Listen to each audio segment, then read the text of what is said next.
Halo rekan-rekan semua, selamat berjumpa lagi dengan saya, Anggono Raras. Mudah-mudahan rekan-rekan dalam keadaan sehat walafiat. Saya pada pertemuan ini akan diskusi tentang analisis General Electric Matrix atau disingkat GE Matrix. GE Matrix ini bisa juga disebut dengan McKenzie Matrix. Jadi antara BCG Matrix dan GE Matrix itu merupakan hubungan yang ditingkatkan. Kalau pada BCG Matrix itu hanya 4 sel, maka pada GE Matrix itu dikembangkan menjadi 9 sel.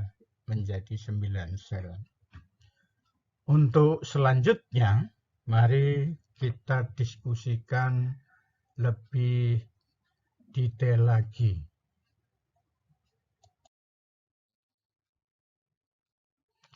Rekan-rekan semua, alangkah baiknya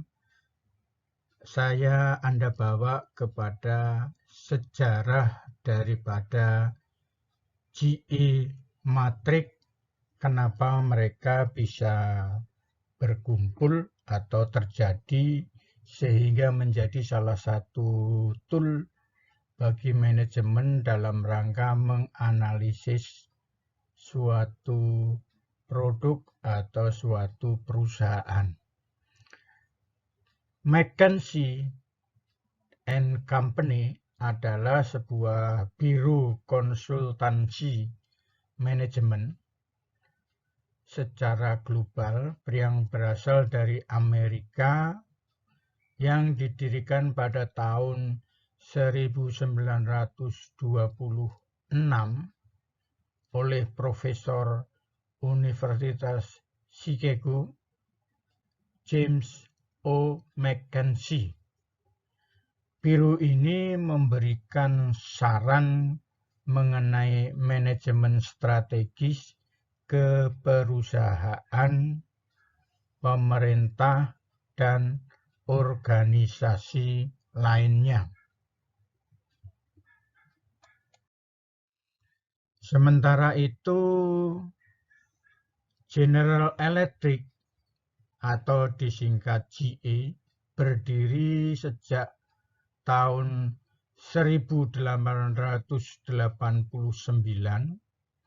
merupakan perusahaan konglomerat multinasional yang didirikan di New York dan berkantor pusat di Boston. Hingga tahun 2018, perusahaan ini berbisnis di bidang aviasi, perawatan kesehatan, tenaga, energi terbarukan, industri digital, produksi aditif, serta modal ventura dan keuangan. Pada tahun 2020, GE menempati peringkat ke-33 dalam daftar Fortune 500. Pada tahun 2011, GE menempati peringkat ke-14 dalam daftar Fortune 20. Namun sejak saat itu performa perusahaan ini menurun karena profitabilitasnya juga menurun.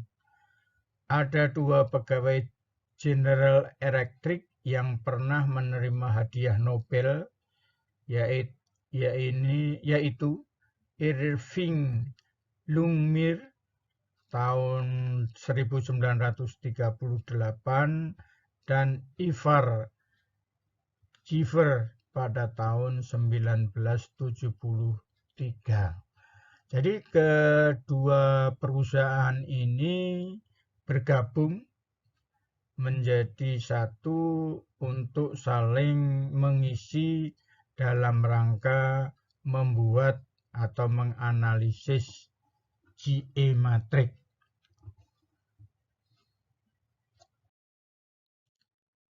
Rekan-rekan semua, di dalam GE Matrix ini terdiri dari 9 sel, di mana 3 sel secara horizontal, 3 sel secara vertikal. Pada layar monitor kita saksikan 9 sel yang dimaksud. Pada sel nomor 1, nomor 2, dan nomor 4 diberikan warna putih, warna biru ya, warna biru. Kemudian sel nomor 3, 5, 7 itu diberi warna putih, sedangkan sel nomor 6, 8, 9 diberikan warna merah. Jadi kalau kita melihat sel yang berwarna biru ya, yang berwarna biru itu yaitu sel 4 nilainya daya tarik pasarnya itu adalah menengah, tinggi, menengah, tinggi ya. Nah, kita lihat. Jadi sel yang paling tinggi ini daya tarik pasarnya adalah yang nomor 1. Nomor 1. Jadi kita sebelumnya saya akan coba menjelaskan tentang bahwa matriks GE Matrix ini merupakan matriks 2 dimensi yang dipisahkan atau dibatasi oleh garis vertikal, disebut dengan daya tarik pasar atau daya tarik industri, sementara yang horizontal itu adalah daya saing bisnis, ya, daya saing unit bisnis atau produk. Jadi kita melihatnya untuk daya tarik pasar menghitungnya diawali dari bawah, itu nilai rendah, kemudian semakin tinggi nilainya semakin besar ya, nilainya semakin. Di sini saya sebutkan adalah low, middle atau medium, dan tinggi atau high ya. Selanjutnya yang horizontal. Nah, horizontal itu daya saing bisnis itu dimulai menghitung dari yang paling rendah itu dari sebelah kanan menuju sebelah kiri. Jadi sebelah paling kanan ini adalah low, yang di tengah middle, yang paling kiri adalah high. Jadi kalau ada satu produk atau perusahaan itu posisinya ada di sel 1, maka perusahaan itu adalah daya tariknya tinggi, daya saingnya tinggi, daya saingnya kuat ya. Makanya dia posisi ini merupakan posisi grow ya kan. Jadi atau pertumbuhan, tempat pertumbuhan. Jadi kalau kita mencari perusahaan yang untuk dibuat kita ingin menanamkan saham, ya pada perusahaan yang ada yang warna biru ini. Sementara kalau yang warna putih atau 357 ini, maka perusahaan yang ada di warna putih ini merupakan perusahaan yang perlu dipilih ya. perlu dipilih, apakah dari titik apa yang perlu diperhatikan untuk tinggal tren bisnis yang ada saat ini adalah bergerak di bidang apa di suatu negara. Kalau dalam kurun 1 sampai 5 tahun ke depan itu merupakan sesuai dengan yang diharapkan oleh pemegang saham 1 sampai 10 tahun, maka diharapkan ini akan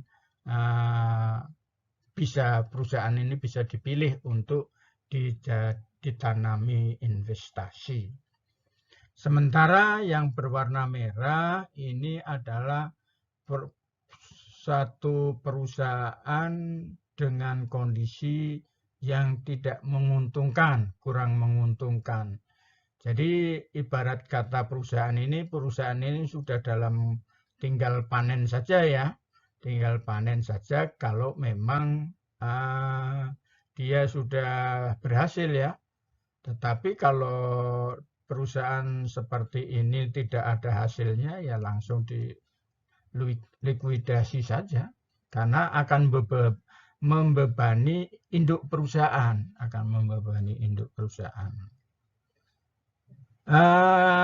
Kita lanjutkan lagi.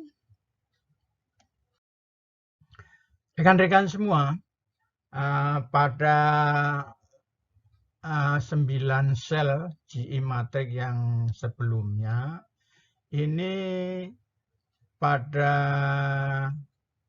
kotak yang middle untuk warna biru, yang warna biru di middle ini, karena untuk mempermudah atau mempermudah cakupan, maka sel yang nomor 4 sama nomor 2 itu dibelah warnanya menjadi 2. Yang mendekati putih jadikan putih, ya kan? Yang mendekati biru jadikan biru. Jadi kalau pada saat dilakukan satu analisis tadi, tinggal posisinya dia di mana? Apakah dia banyak di biru atau banyak di putih? Gitu. Jadi ada pilihannya.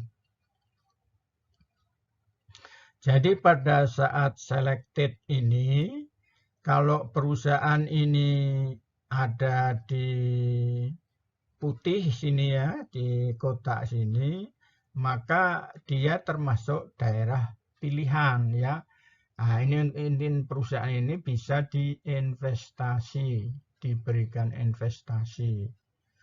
Begitu pula kotak yang warna merah ini.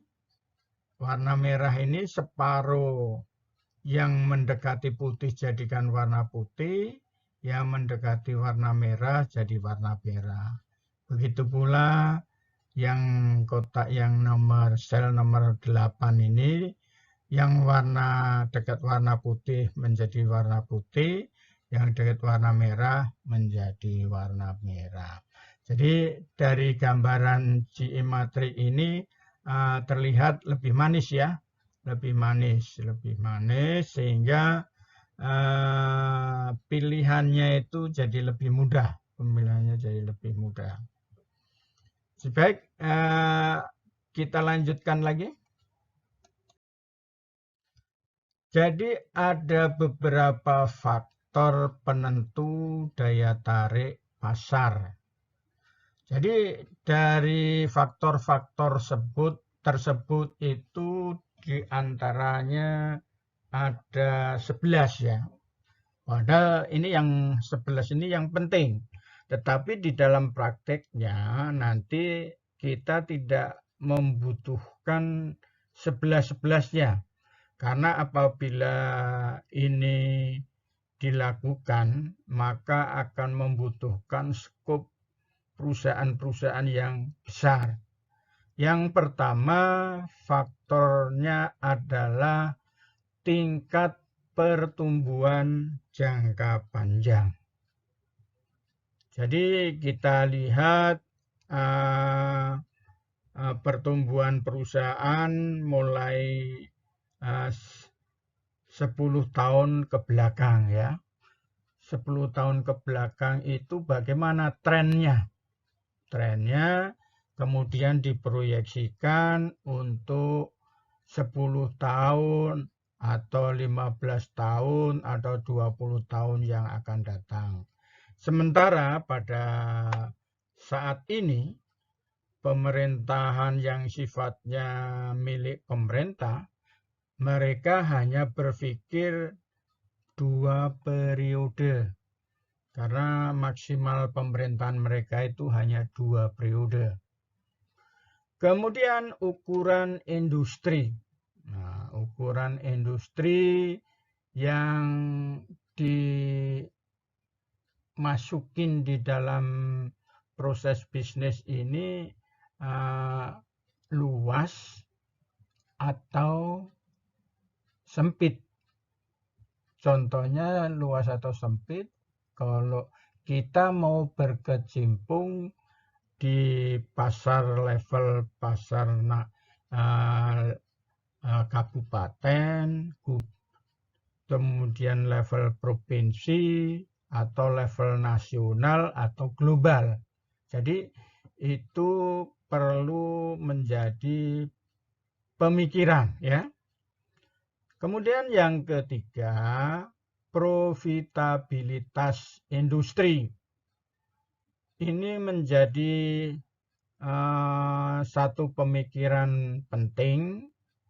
Di dalamnya ada hambatan masuk, hambatan keluar, kekuatan pemasok, kekuatan pembeli, ancaman pengganti, dan pelengkap yang tersedia. Ya, itu bisa digunakan dengan menggunakan 5 force dari Porter ya. Selanjutnya yang keempat, struktur industri. Gunakan kerangka struktur perilaku kinerja untuk menentukan hal ini. Kemudian yang kelima, perubahan siklus hidup produk. Jadi sebagai contoh, kalau kita memasuki dunia otomotif, itu perubahan atau daur hidup produk satu otomotif itu sangat pendek. Sangat pendek. Karena apa? Setiap bulan atau 3 bulan itu pasti muncul satu inovasi, baik itu berupa desain, baik itu berupa mesin, baik berupa warna dan sebagainya, itu ada di dunia otomotif, ya kan? Kemudian adanya yang keenam, perubahan permintaan. Pada saat ini pihak produsen harus memperhatikan permintaan konsumen, ya, permintaan konsumen. Karena sebuah produsen itu dia membuat satu produk agar laku, ya harus memperhatikan kebutuhan daripada permintaan, ya kan? Selanjutnya yang ketujuh, adanya tren harga. Jadi harga ini menjadi sangat penting bagi seorang produsen karena kita tidak boleh diam menentukan harga secara sepihak tanpa memperhatikan harga pesaing, ya kan? Harga pesaing maupun harga perubahan. Harga perubahan artinya perubahan harga tadi itu menjadi sangat berpengaruh di dalam menentukan harga tadi. Kemudian yang ke-8, faktor lingkungan makro. Ya, makro itu sangat penting ya. Kemudian musiman. Nah, ini menjadi hal yang penting sekali nih. Jadi musiman ini maksudnya pada saat momen-momen masyarakat itu paling besar membelanjakan uangnya, itu di musim apa? Itu perlu menjadi satu pemikiran, catatan untuk menarik keuangan mereka agar membelanjakan produk yang kita jual, ya kan? Kemudian adanya ketersediaan tenaga kerja. Nah, itu juga menjadi hal yang tidak boleh dilupakan. Kita mempunyai berbagai macam karena tenaga kerja di sini bisa juga tidak hanya SDM ya, manusia ya, tetapi juga alat fasilitas pendukung lainnya. Dan yang terakhir adalah segmentasi pasar. Jadi segmentasi pasar penting. Kita mempunyai barang yang sifatnya eksklusif, harganya mahal, tetapi dijual di kaki lima, ya nggak akan laku itu loh Pak. Karena segmen pasarnya berbeda. Lain halnya kita melakukan satu pameran tertentu, event tertentu, dengan segmen yang kita undang tertentu akan mempunyai dampak yang berbeda terhadap nilai penjualan. Rekan-rekan semua, faktor penentu kekuatan unit bisnis itu yang akan saya diskusikan di sini ada 10. Yang pertama, total pangsa pasar. Jadi total pangsa pasar itu kita harus mengetahui berapa yang menjadi pesaing atau kompetitor yang bagi produk kita. Kemudian yang kedua, pertumbuhan pangsa pasar dibanding dengan saingan. Dengan pesaing ya, dengan pesaing. Jadi pertumbuhan pangsa pasar dibandingkan dengan pesaing. Jadi di sini maksudnya lebih cepat mana antara pangsa pasar tumbuhnya itu dengan pesaing, ya kan? Ini akan menjadi hal yang sangat penting bagi produsen, bagi pelaku usaha untuk menjadi satu acuan ya. Kemudian yang ketiga, kekuatan merek. Gunakan nilai merek untuk kegiatan ini. Jadi kekuatan merek itu ditentukan oleh nilai merek ya, kekuatan itu. Jadi mengapa merek itu sangat penting bagi sebuah brand, sebuah usaha ya. sebuah perusahaan. Karena di dalam merek tadi terkandung di dalamnya adalah nilai. Contohnya saja, umpamanya kita melihat satu maskapai pesawat terbang, baik itu domestik maupun internasional, maka begitu kita melihat pramugarinya saja, maka itu sudah akan membuat sesuatu pemikiran tertentu di dalam benak kita, bahwa pramugari tersebut merupakan kita sudah bisa memikirkan tersendiri, karena merek mereka atau brand mereka itu sudah sangat kuat. Kemudian selanjutnya profitabilitas perusahaan. Jadi keuntungan daripada perusahaan itu menjadi tolok ukur juga ya, menjadi faktor penentu kompetitif sebuah unit bisnis. Kemudian selanjutnya kesetiaan pelanggan atau loyalitas pelanggan.